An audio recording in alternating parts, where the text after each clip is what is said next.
was when he noticed. Where's Snake? Junpei swept his eyes across the room a second time, but Snake was nowhere to be seen. Does that mean that he found them? I have no idea. There's nothing to suggest it, but nothing to suggest he didn't either. Well, I don't suppose we'll know until we can ask him in person. Well, whatever. Whatever he did or didn't do, he's pretty damn late. Hell is he up to? Maybe he's lost. Yeah, well, that seems likely. Dude can't see. I don't know how he gets around in the first place. Clover raised her head. No! That's impossible! Suddenly she was shouting. Yeah, my brother's blind, but he's got really great hair and stuff, and he can get around as well as anyone else. So he couldn't get lost. That's impossible. Clover had started to shake, and the knuckles of her hands had gone white. This girl is really wrapped around a bit tight, isn't she? She spun around, but before she did, Junpei noticed tears welling up in her eyes. I'm gonna go look for him. The words were barely out of her mouth when she began to run. Hey! Hold on, Clover, wait! Junpei cried out to her, but he was too slow. She kept going, and before anyone else could react, she was gone. Damn it! What should we do now? Well, the red is working now. No, we're not leaving two people behind. We should go look for him. Oh man, this ain't good. Oh yes, well, an excellent idea. We just wasted a bunch of time looking for some piece of electronic junk. Let's waste some more time by looking for a couple of idiots. Then remain here if you feel you must, but there's no time. We've only 5 hours left. Junpei and the others nodded to one another and took off at a run.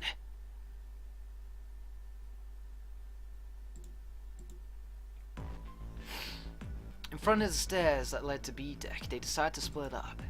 They quickly assigned search areas and went their separate ways. Soon, only 2 of them were left. Those 2 were Junpei and June, who had been a few steps behind the others. Alright, we should go too. Oh wait, whoops. Yeah, let's go! But where should we start? Let's see.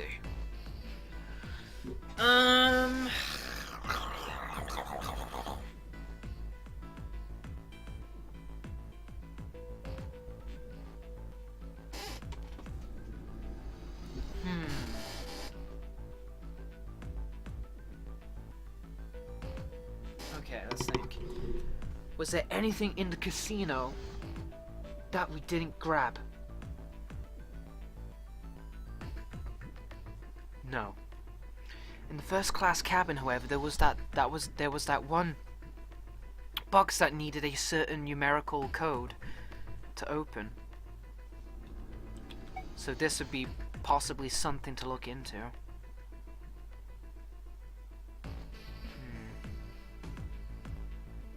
The hallway of all the rooms? I guess everyone else is going there. So I say we go here. What about the first class cabin on B deck? Alright, sounds good! They took off up the stairs at a run. Outside the first class cabin, they found Clover. She was standing in front of the wall.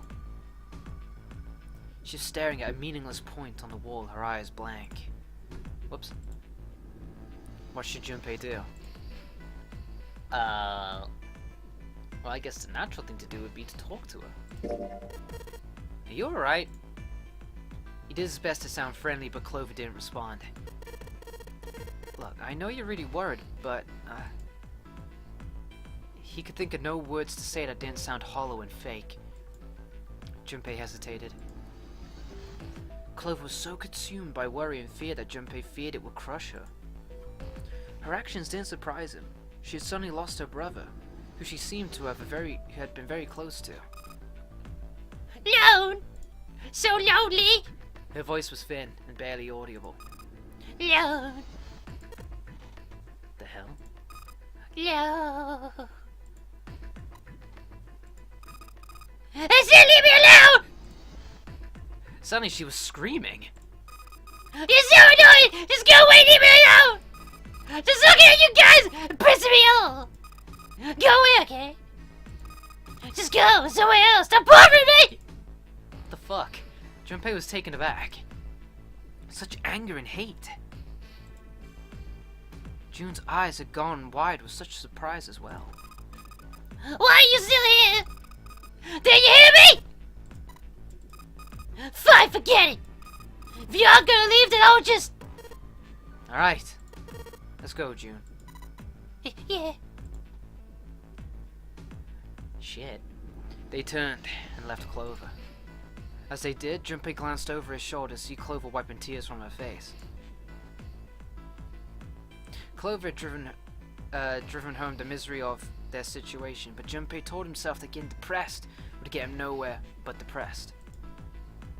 For Clover's sake, they had to find Snake, and fast. He did his best to push away the misery and depression and forced a smile. So where do you think we should go next? Let's try the casino then, I guess. How about a casino? Yeah, let's go take a look. They turned and headed off down the hallway to their right at a jog. Before they knew it, they were there. So was Lotus. She was leaning against the wall, examining her nails. Hey, what do you think you're doing? She glanced up at him unimpressed. Isn't it obvious? I'm looking for Snake. I'm just not seeing it. Really? Maybe you need to look harder then. Junpei didn't think that was the problem. Oh, by the way, I've got a proposal for you two. Care to hear it? Okay.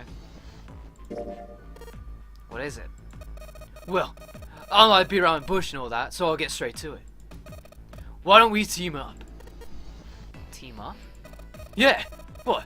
You need me to explain it to you? You stupid? Is that what you is? You stupid? I'm saying, why don't we go through a numbered door? Even if we wanted to, that's impossible. Why? Jumpy's bracelet number is 5 and mine is 6 and yours is 8. Our dish to room would be 1. You're stupid! You're stupid! And your big old titties, or you're stupid!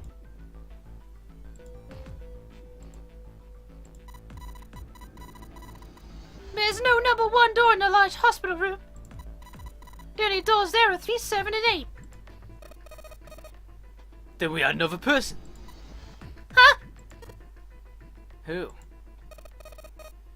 What? Isn't that easy? 7. She was right. They added 7. Then the 4th one would be able to go through the number 8 door. But... Whoa, hold on a sec. What about the other 4? And why don't you add them up? It was simple enough. The digital route for those 4 would be 1. That's right. And you know the number 1 door isn't in the big hospital room, right? Well, of course I know that! God! No! Are you saying you'd leave them behind? Of course not! What kind of woman do you think I am? Once we get off this shit, we could come back and rescue them, couldn't we? Then we wouldn't really be leaving them behind. Don't try to lie to us. I don't think you'd do anything of the sort. Really? Why do you think that? Huh? You wanna go? You wanna go? You remember, don't you? We have less than 5 hours left. Even if we manage to escape, there's no way we could get back to rescue them in less than 5 hours. Well, you never know until you try. No. You're not thinking this through. Even if we brought 7 with us, we wouldn't be able to get off the ship. The 4 of us couldn't open door 9. It is hidden, but an exit can be found. Seek a way out. Seek a door that carries a 9. Yeah! Yeah, that's right! The additional route for us 4 would be 8, so we'd have to add Ace to make it 9. Right. Unless we bring Ace too, we'll be stuck. Lotus scratched the back of her ear. Ugh. That's unfortunate. She didn't sound particularly bothered by what Junpei said. Nor did she seem particularly surprised. Let's try and find another way, okay? Way to get out of here with all 8 of us. That's impossible. You're stupid. You're stupid. You flat chased and you're stupid. You being serious? You are, Arca. You're so stupid. You do know that only 5 people at most can go through one of the numbered doors, right? Right? The number 9 isn't gonna be an exception to that rule. Regardless, at least 3 people get left behind. You're right. That is true. The moment he said it, Junpei felt a chill run down his spine. It was true. How Lotus could remain cavalier about such a terrifying thing was beyond him. When he found the number 9, they would have to choose which 3 of them would die. Lotus's forehead furrowed. Do you think I could have a moment alone? There's some things I need to think about.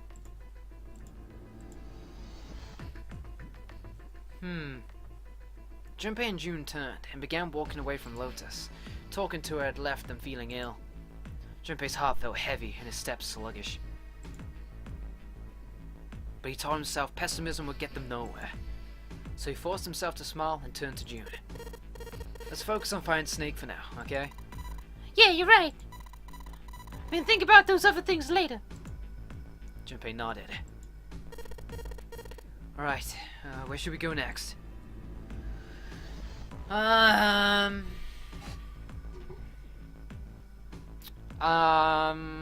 not gonna go to the first class cabin because we've already been there. Let's head to the hallway down with the rooms. Let's go back downstairs and check out the hallway of all the doors. They took off at a run and down the stairs. Ahead of them, far down the hallway, they spotted Ace. Hey, Snake! Snake, where are you? You answer me if you're there. Junpei paused. What did he want to do?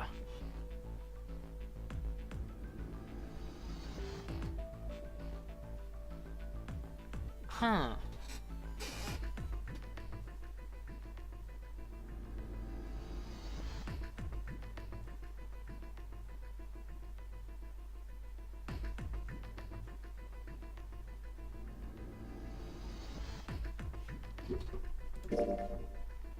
With June in tow, Junpei jogged up to Ace.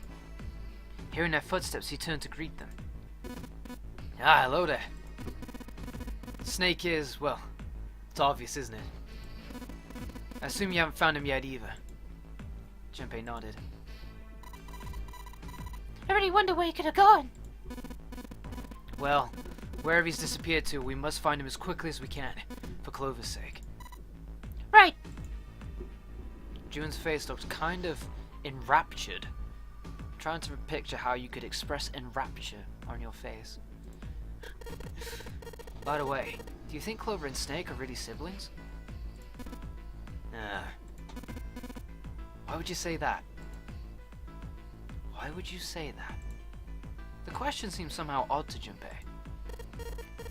Why? Well, it's obvious, isn't it? They don't look alike at all.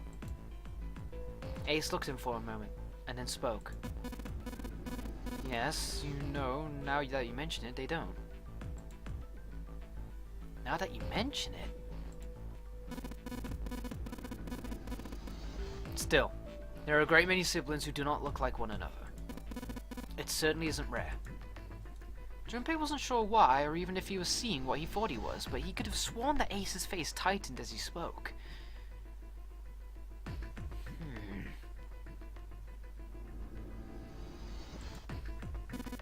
At any rate, we must find Snake as soon as possible. The clock is ticking. We can't afford to waste any time. Very well. Let's go back to the search, shall we? You can leave this area to me. Alright. Let's go, Jumpy. My name's not Jumpy! At June's urging, they left. Alright, let's head back to the place with the beds. We found ourselves back at the stairs, but Junpei's mind was in turmoil. There was so much to think about, but it would have to be put aside for now. As Ace had said, finding Snake was their top priority. Junpei did his best to clear his mind. Alright, where should we go next? Why don't we go back to the big hospital room? Okay. Let's go then. They turned and headed back toward the large hospital room. On their way to the large hospital room, Junpei and June noticed Santa standing next to the number 3 door. Junpei paused. What should Junpei do?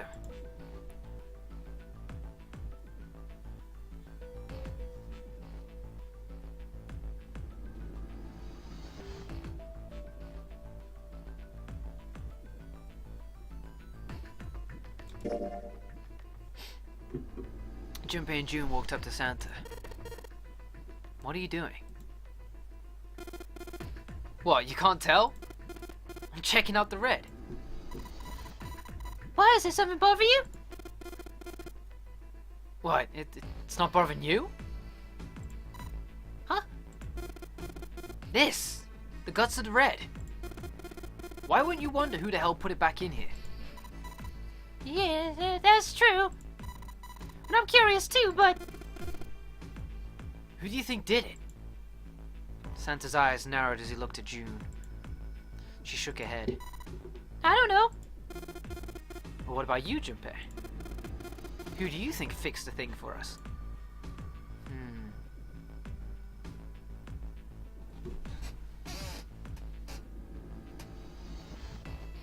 Oh.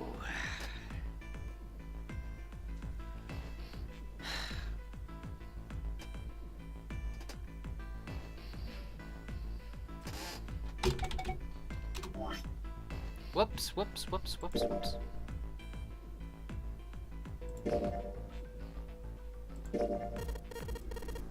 Maybe there's someone else on this ship with us. You mean someone hiding here? Yeah. Well, I mean, it's just an idea. Just saying this mystery person fixed the reds? Yep. Why? That's, I don't know. Santa shoved his hands into his pockets and cracked his knuckles. It seems unlikely. Why? I don't know, just a feeling. Hard to believe Zero'd bring a secret 10th player. I mean, the name of the game is the nonary game, for Christ's sake.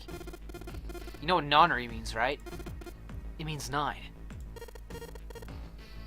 No, that's not what I meant. I mean, more like someone who's been living here for a long time. Or someone who'd, like, stayed here. Seriously? That's even more ridiculous. Why do you think Zero would leave them alone? Junpei furrowed his brow. So in other words, one of us is the person who fixed the red? Santa grinned. Bingo. We have a winner. But if that's true, then the person who did it doesn't want the rest of us to know they fixed a red. Yeah. But why? I have no idea. Maybe if they come clean on that, it means we find out something else, something bad. Something bad?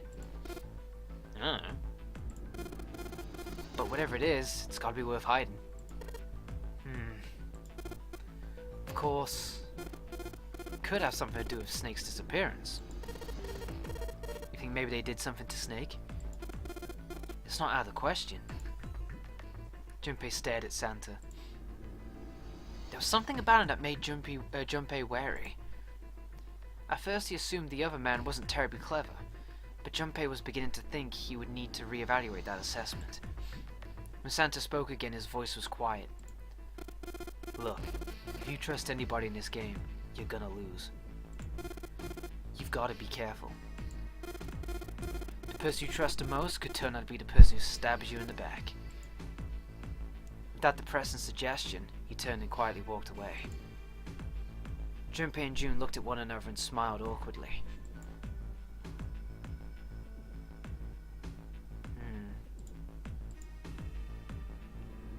Where would they go next? I guess we're finished searching. They looked everywhere they could think of, but Snake was nowhere to be found.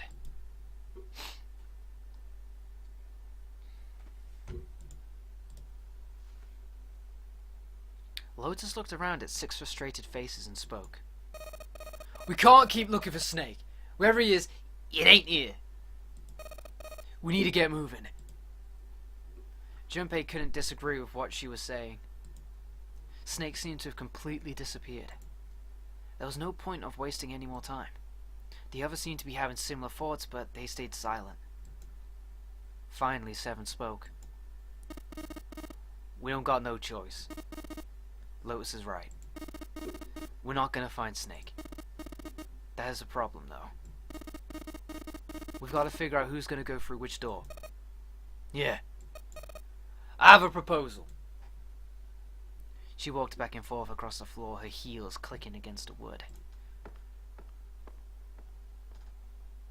Finally, she stopped. Right then, why don't we decide on one person to sacrifice? Sacrifice? Well, perhaps that's a bit of a harsh word, but yeah. You all figured out by now, haven't you? Come on. We can't all make it through those doors. If we split into 2 teams of 4 and 3 people respectively, then 3 people will be left behind. If we split into 2 teams of 5 and 2 people respectively, then 2 people will be left behind. But if we split into 2 groups of 3 and leave 1 person out, then only 1 person will be left behind. Leaving behind 3 people with 2 teams of 4 and 3?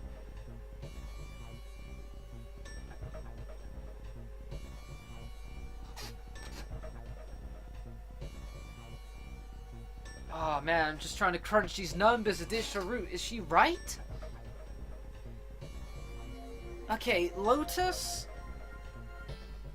me, and June add up to 8. Ace is 1. And there's 7. And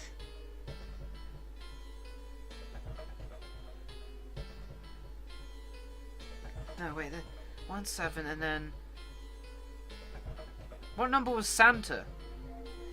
3? I think it was 3, wasn't he? That was okay.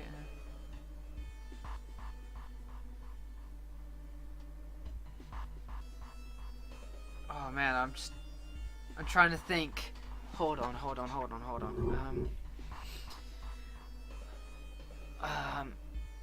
Leaving behind 3 people with 2 teams of 4 and 3.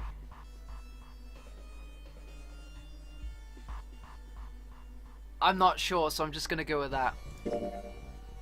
Junpei wasn't quite sure that was true. Wait a minute. 2 people get left behind if we split into 5 and 2. And 1 person is left behind if we split into 3, 3 and 1. I got that part. You can't go through the numbered doors with any less than 3 people. But if we split into 4 and 3, then why do 3 people have to be left behind? Just run the numbers, dickhead. Let's say we go through door 7 with 1, 4, 5 and 6. Who's left over? That would be 3, 7 and 8. And what's the digital root of that? 9. Exactly. But door 9 isn't here, right? That means 3, 7 and 8 won't be going anywhere. That was just an example, of course. There are a lot of different combinations, but the result will always be the same. It doesn't matter which 4 it is, the 3 that are left over can't go through any of the doors. Go ahead and calculate if you have the time. You'll see. Anyway, that's how it is. Now, if we can get back to my proposal. We only have to sacrifice 1 person if we split into 3, 3 and 1. When Seven spoke, his voice was strained. Then, you're saying we gotta decide who's gonna stay behind? Yeah, we do. Given our circumstances, it's logical and morally the best solution. If the other 6 are to survive, then one person has to sacrifice themselves. No, that's too cruel. No. Everything should be nice and made of rainbows and stuff, you big titty bitch. And what's so cruel about it, kid? To just sacrifice someone like that.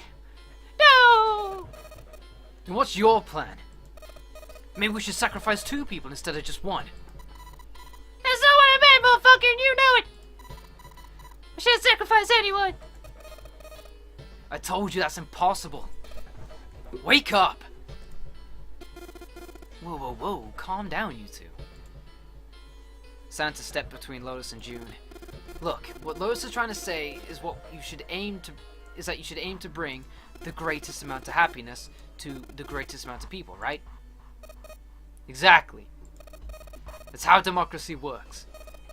For that reason, I think the only fair way to decide who'll be sacrificed is through a vote. What do you think? No! Sunshine and rainbows! Sunshine and fucking rainbows! I'm not asking you! Shut up! What about you, Santa? Me? Well, I agree, I guess. Alright then. That's 1 vote for. Counting mine, that's 2. 7.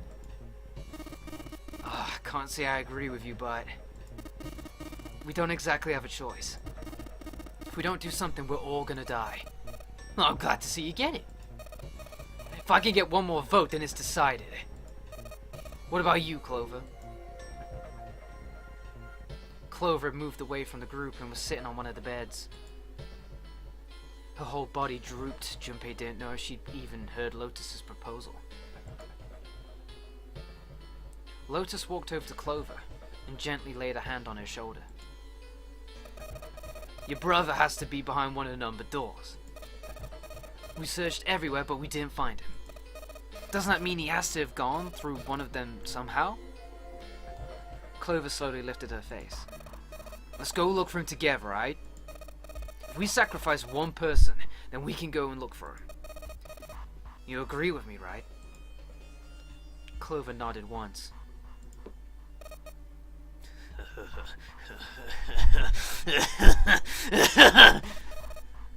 The motion carries.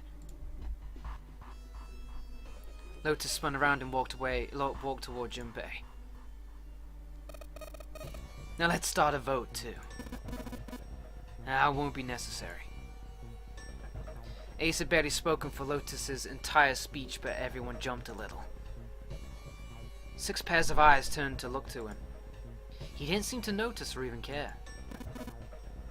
I will stay. That should solve our problem, yes?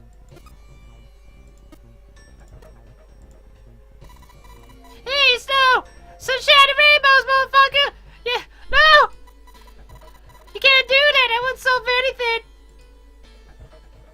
June's voice shook and she looked around desperately for someone to agree with her. Ace simply looked at her. June, I'm afraid you may have misunderstood me. I said I would stay, but I never said I would sacrifice myself. Huh? I trust you, each and every one of you. I believe you'll come back for me. Whoa. There's optimistic and then there's just nuts. Those doors only go one way. You go in, you don't come out. If we go through them, you won't be able to return, correct? Well, yeah.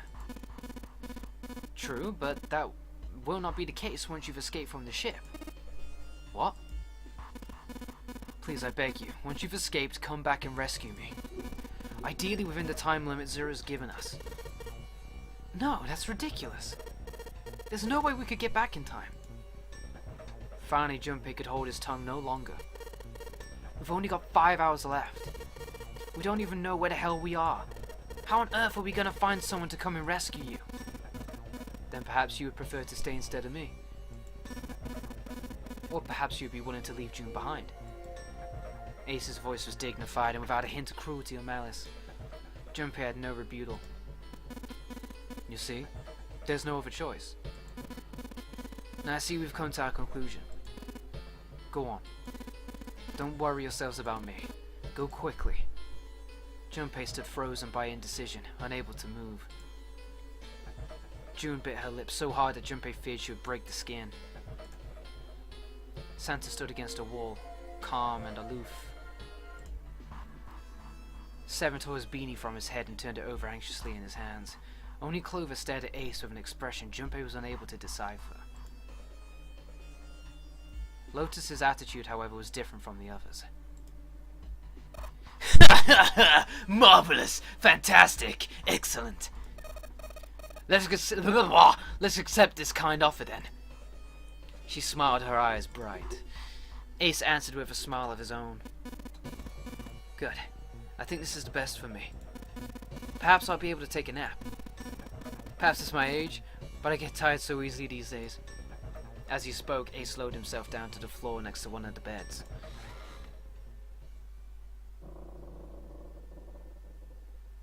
From somewhere deep in his ship, Junpei suddenly heard the screeching of metal on metal. It was almost as if the ship was screaming.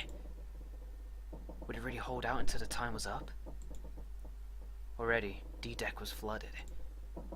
In the sudden silence, the only sound was the sad metal wail of the ship.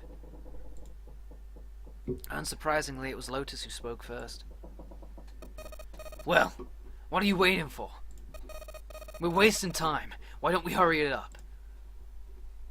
As if a spell had been broken, the others all began to talk at once. You're right. We should get going. That's all we can do for now. Seven, motherfucker! Sunshine! Rainbow! Seriously.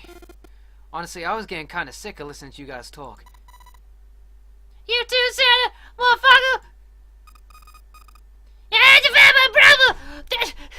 Alone. Well, wait, what are you? Let's just calm down and think about this. There has to be a way to get everyone out. There has to be. Right, Jumpy? Say something! Yeah, let's think. There's gotta be another way. His words sounded hollow and fake. Fine! Forget about it! I'll figure it out on my own. She spun around and ran toward Ace. He had slumped down next to the bed when June grabbed his arm and pulled. Come on, Ace! Please stand up. You can't give up yet. We just have to sit down together and think about this. We'll figure out what we can do to get out of here and stuff. Then it happened. Uh-oh. Ace? Ace fell forward.